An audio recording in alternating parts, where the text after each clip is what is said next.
I've consistently grown my income while reducing the amount of hours I'm working in my business. And I truly believe that it's this business model that took me over 10 years to figure out and construct that's been the secret to my success. Welcome to another episode of Founder Stories. And today's episode is a little bit different. I don't have a guest sat opposite me. It's just me talking to camera. This series is called Business Class, and I really hope that these short, sharp episodes are educational, entertaining, and they're even more practical than the founder stories that you may have been listening to, whereby I'm going to teach key components and key secrets to my success that's enabled me to grow my business every single year for the last 12 years while actually driving down the amount of time that I work in the business. It's given me more freedom to do what I want to do with who I want to do, when I want to do it. I've got young kids, I've got a family. I really enjoy spending a lot of time with them. For those of you that follow me on social media, you'll see that I get up to a fair amount. Yesterday I went for a mountain bike ride for most of the day, and the business is still operating, it's still growing, it's still making more money, we're still taking on clients. Our clients are really, really happy. So whether you are involved in running a service business, whether you have a product-based business or an e-commerce business, all of this and this business model will apply to you. So enough waffle. My name's Simon Kalu. I'm the CEO and founder of Growth Factor, and let's get into the content for today. So how do you maximize profit? How do you get the most out of your business for every unit of hard work that you're putting in? Well, I come up with this model, which I'll put on screen for you. It may look a bit complex and a bit daunting, but if we start out with just the three key components of the business, any business, really, what we want it to do is maximize its growth potential and maximize its profit potential. If you do that, it will give you three things. It will give you freedom of time. So you're choosing to work, you don't have to work. It will consistently make you good money. And the money that you make will increase every week, every month, every year. Your cash flow will go up, which will mean that you can level up your life every single year, do what you want to do, whether that's level up your own personal life or start, donating to charity to have more impact, which is the third point. You have freedom, you're making money, but now you're able to have an impact on people, really leave a legacy. We at Growth Factor, we want to genuinely help our clients. I really want to scale the business, not at this point to make more money, but to have more of an impact, and to have an impact by empowering entrepreneurs, give them clarity on their financials that they need to make key strategic decisions, and therefore the risk of failure in their business goes from 96% is the stat now over 10 years.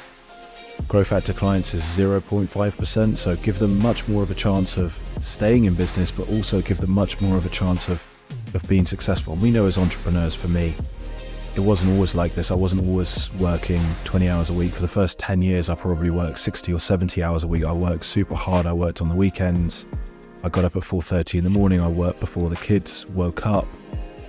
I worked again when they went back to sleep. And for every unit of input of hard work, I want to maximize the profit and the cash flow that my business is making. So the model states that the three key components of maximizing your profitability are financial mastery, strategy, and tax. And if you can really understand this model of a business, you'll really understand where your business is strong, where your business is weak, and where you need to focus your efforts. So first of all, financial mastery. All I want you to use this episode really is a way for you to start thinking about, where do I need to focus my time?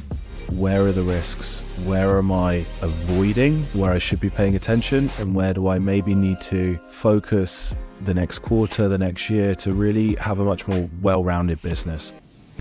A business isn't just about focusing on your strengths. Yes, as a CEO, you should spend your time in your zone of genius. However, your business, you need to kind of think about it like spokes on a wheel. If you have these individual spokes, so there are 9 components to this model. One of them is a 10, one of them's an 8, one of them's a 3, one of them's a 2. That wheel is not going to be a very round shape, and when you try to ride that bike, you're not going to get very far very fast, and you're probably going to fall off the bike. Okay, it'd be much better to have spokes which represent all these key areas of your business that are all 7s, and you've actually now got a round wheel. Yes, you won't get up to as high a top speed, but you will make consistent progress. So business is about working on your weaknesses and making sure that you're rounded in all areas. So financial mastery, what does that mean? Well, we need to have a clear vision in place. I recently read a book, 2x is harder than 10x. It's the other way around. 10x is easier than 2x, which states rightly that you need to have a financial plan. You need to have financial goals. You need to have far-reaching goals that are aspirational and almost things that you don't realistically think that you can achieve. And then you need to make steady progress along the way towards those goals. Now, if you have financial planning in place, and you have the second part is systems and processes. So for us, that's online accounting, weekly bookkeeping, a finance team, a bookkeeper. You can actually measure your progress against your plan. But more importantly, because a lot of the time you won't be on plan and it's not right for an entrepreneur to beat themselves up when they're not achieving their goals, is compare this week to last week, compare this month to last month. Even better, compare this month to this month of last year and recognize that you are making progress. And if you're not, you'll be able to use the third component, which is your own financial intelligence, to identify from the numbers why you're not making progress in your business. Why is your cash flow the same? Are your sales growing but your costs are growing out of control? Do you not have enough lead flow? You know, a business should be able to do 3 things: attract clients, convert clients, and deliver to clients.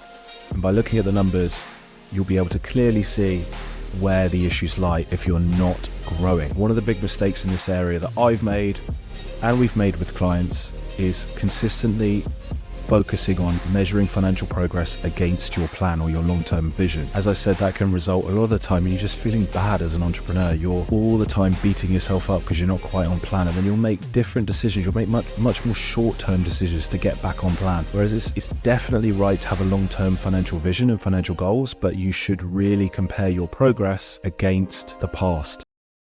And I listened to Stephen Bartlett doing a keynote speech, and he spoke really eloquently about the fact that any business that he's invested in or he's a non-exec director of, he will look at the gradient of individual financial lines.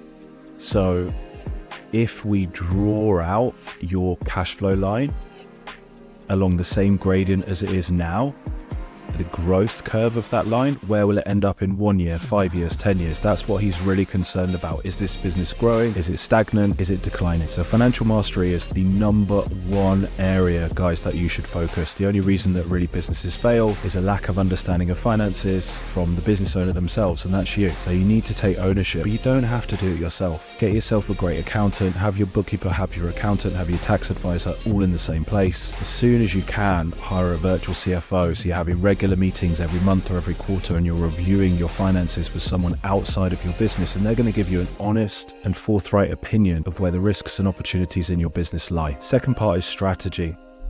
I can't tell you the amount of people that I speak to that do not have a business plan. I don't believe in 30-page apprentice-style business plans. I think the moment you've written them, they become out of date. Businesses and the market is changing so quickly and so much that you just can't work with a big, long, strategic plan.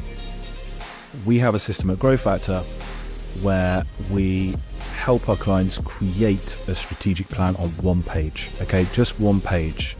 It articulates their long-term vision so they can stay motivated, they can understand what they're doing it for, where they're going to be in 10 years. And then it breaks down their goals into 5-year, 3-year, 1-year, 3-month goals. So have a strategic plan, have your financial targets, and write down strategically how you are going to execute those targets. The second thing is to planning, work in 90-day sprints. You can take 2 weeks off every 12 weeks if you work really, really hard for 10 weeks across 3 key projects. Complete those projects, feel really great about yourself because you've completed 3 really big projects in your business, and then deload for 2 weeks and reset the next 3 projects. If you're interested in seeing what that looks like, just comment the word strategy below this video and I will send you details of how you can access a training on the 1-page strategic planning. The second part is leverage.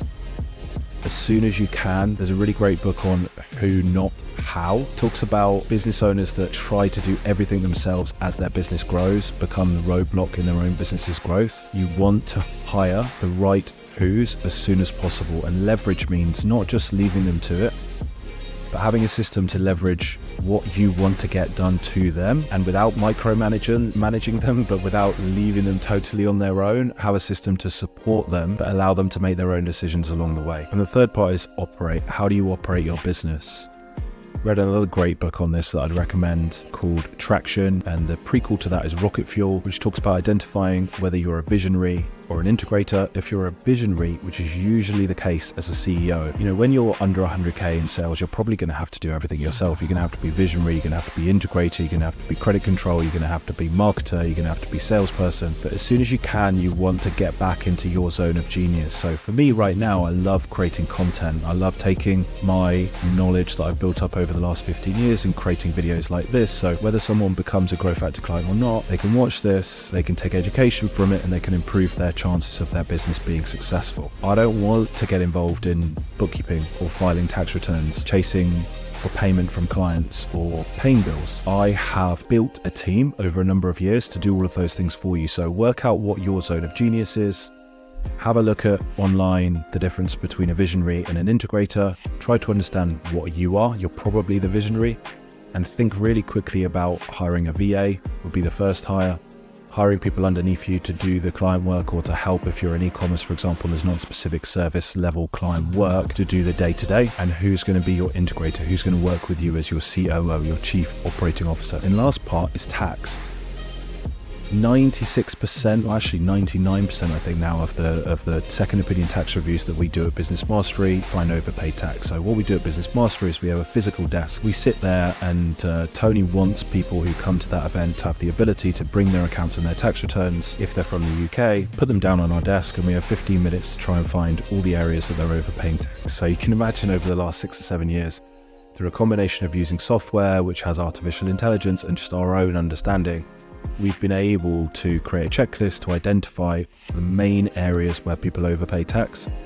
If you overpay tax, it's not just an issue that you've paid, say, £5,000 or £10,000 extra tax this year. If you put that back into your business and reinvested it, it could have a compound growth impact. So it can end up being hundreds of thousands of pounds over a longer term period, or even millions. It's really, really important that you understand the difference between tax evasion and tax avoidance.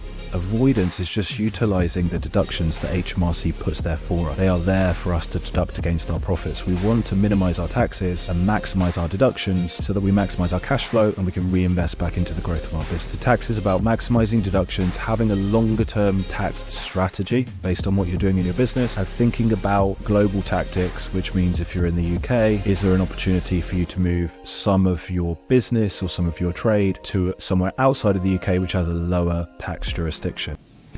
So this is the first, guys, in a series of short videos. I wanted to start with my understanding of what is the best business model, the best things for you to consider to optimize your business and have the best chance of success, to get most cash flow per unit of hard work that you're putting in. And for me, it's this. As I said, it took me 10 years to come up with. Looks a bit complicated, but we'll start going through it in the next series of videos. I'll pull out each individual component and do some training on each one. So what are the systems that we recommend? What processes should you put in? And so on and so forth. So I hope this was useful. Focus on those 3 key things: mastering your finances, having a clear strategy and a strategic planning process, and minimizing your taxes. And your business will be more profitable, it will have higher growth rates, and it will have a much lower chance of failure. I'm Simon Kalu. I'm the CEO and founder of Growth Factor, and I will see you in the next episode of Founder Stories Business Class.